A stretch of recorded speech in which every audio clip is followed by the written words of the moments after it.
Hey sunshine, today we're making banana quinoa breakfast bars with chocolate chips, which are of course vegan by the way. So we're starting off with all of these lovely ingredients with 3 very overripe bananas. And make sure that your quinoa is pre-cooked. And also that 1 tablespoon of maple syrup, it is optional, but I like to add it just for that extra hint of sweetness.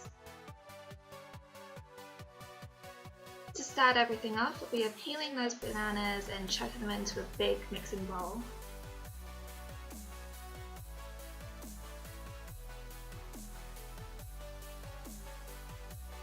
Then you can let your arm workout begin.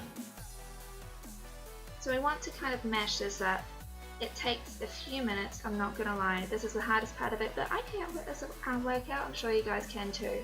You want it to kind of resemble baby food.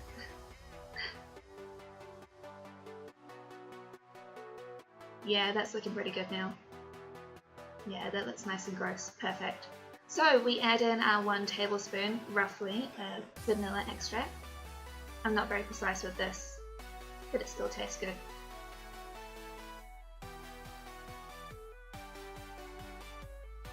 Then you can throw in your 1 tablespoon of maple syrup.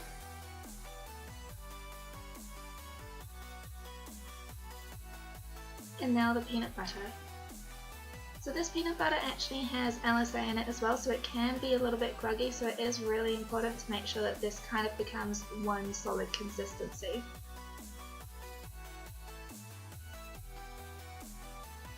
Now it's for our flax seeds and chia seeds to go in there too, join the party. And make sure you mix these up first because they do absorb a bit of that moisture.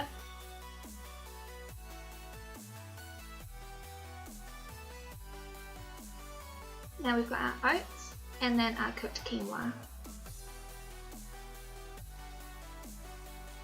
Stir it all together and then we're going to get started with our chocolate chips, which is everyone's favourite part.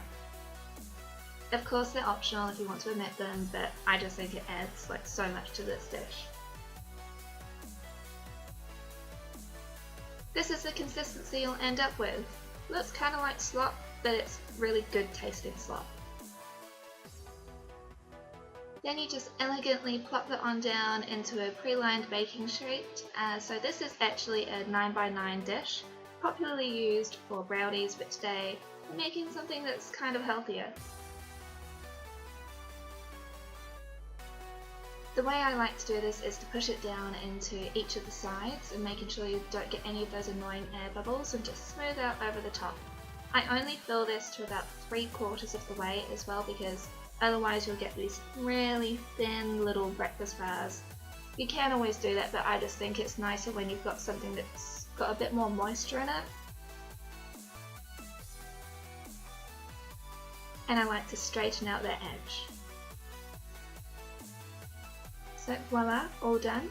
Now we throw it into a 180 degrees centigrade oven for around about 20 minutes. Your nose will know when it's done. And then voila! Oh, it just smells so good. Now you just throw it onto a cooling rack, and I like to just cut this into 6 slices, which I unfortunately forgot to film, and I throw it in the fridge, and it keeps for a whole week. Hope you guys enjoyed this recipe.